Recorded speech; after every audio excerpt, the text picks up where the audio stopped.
Test line में स्वागत है। आज हम बात करने वाले हैं 2026 की RSSB परीक्षाओं में लागू हुए एक बहुत ही जरूरी नियम के बारे में। ये है 5 ऑप्शन वाला नया OMR रूल और इसे समझना बहुत जरूरी है, वरना अक्सर स्टूडेंट्स अपने नंबर गंवा देते हैं।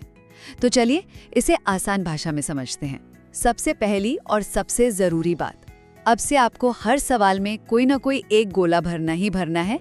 ये मैंडेटोरी है। मतलब अगर आपको कोई सवाल हल नहीं करना या उसका जवाब नहीं पता तो उसे खाली नहीं छोड़ना है। उसकी जगह आपको 5वां गोला यानी कि ऑप्शन ई भरना होगा। दूसरा पॉइंट, और ये बहुत ही ज्यादा क्रिटिकल है, खाली छोड़ने पर भारी पेनाल्टी लगेगी। इसमें 2 बातें हैं। पहली, अगर आपने किसी सवाल के 5 गोले खाली छोड़ दिए तो 1/3 मतलब 1/3 अंक की नेगेटिव मार्किंग होगी। और दूसरी, जो कि सबसे खतरनाक है, अगर आपने 10% से ज्यादा सवाल मतलब लगभग 15 सवाल पूरी तरह खाली छोड़ दिए तो आप परीक्षा से ही डिस्क्वालीफाई हो जाएंगे। जी हाँ, आपका स्कोर चाहे कुछ भी हो, कोई फर्क नहीं पड़ेगा। और आखिर में OMR भरने की सही स्ट्रैटेजी क्या हो? देखो, OMR शीट को कभी भी आखिरी के 10 मिनट के लिए मत छोड़ना। सबसे अच्छा तरीका है कि हर सेक्शन पूरा करने के बाद साथ ही साथ OMR भरते चलो। इससे गलतियां होने के चांस बहुत कम हो जाते हैं।